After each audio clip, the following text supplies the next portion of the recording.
ଏ ନଦୀ କାନି ଛଅ ସାତଟା ଗାଁର ଲୋକ ବଡ଼ ହଇରାଣ ହେଇକିରି ଥିଲୁ। 500-600 ଘର ବେଶୀ ନଥିଲେ ମିଶା କେନ୍ଦ୍ର ସାହିରେ 10ଟା 20ଟା ଥାଇକିରି 500-600 ଘର ସେନେ କେତେ ନ ଲୋକ ଥିବୁ ଆମେ ସେଇ ଲୋକ ଯାକ ଆମେ ହଇରାଣ ହେଇକିରି ଥିଲୁ। 1000ରୁ 1500 ମିଶାରୁ ଉର୍ଦ୍ଧ୍ୱ ସେନା ଆରୁ କମ୍ ନାହିଁ। ମିଟିଂ କରିକିରି ଦରଖାସ୍ତ ଲେଖିଲୁ ତାର ଉପରେ ଗୋଟେ ଭିଡ଼ିଓ ବନାଇଥିଲୁ। ଭିଡ଼ିଓ ବନାଇ ସାରିକିରି ବାବୁମାନେ ସର୍ଭେ କରି ଯାଇଥିଲେ।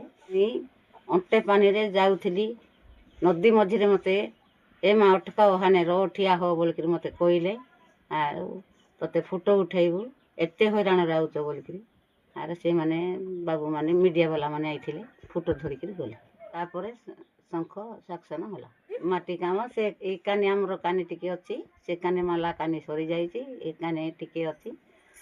ଗାଡ଼ି ମଟର ଚାଲି ନାହିଁ ତା ଗାଡ଼ି ମଟର ଚାଲିବ କେତେ ଦିନ ଭିତରେ।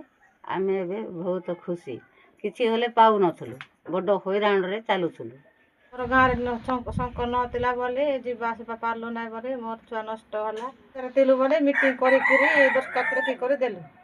ତାର ଉପରେ ଗୋଟେ ଭିଡ଼ିଓ ବନେଇଥିଲୁ ଆରୁ ଦରଖାସ୍ତ ଲେଖି କରି ଦେଲୁ ଆରୁ ଭିଡ଼ିଓ ବନାଇ କରି ଦରଖାସ୍ତ ଲେଖିକରି ଛାଡ଼ିଦେଲୁ ବୋଲି ଏବେ ଶଙ୍ଖ ହୋଇଗଲା। ଏବେ ଆମର ଗାଁରେ ଖୁସି ହୋଇକରି ଅଛନ୍ତି। ଆଉ କନ୍ଧମାଳ ଜିଲ୍ଲା ଫିରିଙ୍ଗିଆ ବ୍ଲକ ଉପରପାଙ୍ଗା ସାହି ଜିପିର ମାର୍କାଲି ଗ୍ରାମର ଲତାଦୀପ ଚନ୍ଦ୍ରିକା ମଲ୍ଲିକ ସହିତ ଆଖପାଖର 7ଟି ଗ୍ରାମର 500 ପରିବାରର 1500 ଲୋକ ମାଲାରୁ ମାର୍କାଲି ଯିବା ରାସ୍ତାରେ ବାଘ ନଦୀରେ ପୋଲ ନଥିବାରୁ ବହୁତ ସମସ୍ୟାର ସମ୍ମୁଖୀନ ହେଉଥିଲେ। ଏଣୁ 2023 ମସିହାରେ ମାର୍କାଲି ଗ୍ରାମବାସୀଙ୍କୁ ନେଇ ଏକ ବୈଠକ କରି ପୋଲ ନିର୍ମାଣ ନିମନ୍ତେ ଗୋଷ୍ଠୀ ଉନ୍ନୟନ ଅଧିକାରୀଙ୍କୁ ଦରଖାସ୍ତ ଲେଖିବା ସହିତ ଏକ ଭିଡ଼ିଓ ବନାଇ ସୋସିଆଲ ମିଡ଼ିଆରେ ସେୟାର କରିଥିଲୁ। ତାପରେ ରିସର୍ଚ୍ଚ କରିବା ପାଇଁ ସ୍ଥାନୀୟ ପ୍ରଶାସନ ପଦକ୍ଷେପ ନେଇଥିଲେ। 2024ରେ ପୋଲର ଶୁଭାରମ୍ଭ ହୋଇଥିଲା। ଉକ୍ତ ପୋଲ ପାଇଁ ଆଖପାଖର ବୁଦ୍ଧିଜୀବୀ 7ଟି ଗ୍ରାମର ଗ୍ରାମବାସୀ ସହିତ ଚେଷ୍ଟା କରିଥିଲୁ। ବର୍ତ୍ତମାନ ପୋଲ କାମ ଶେଷ ପାହାଚରେ।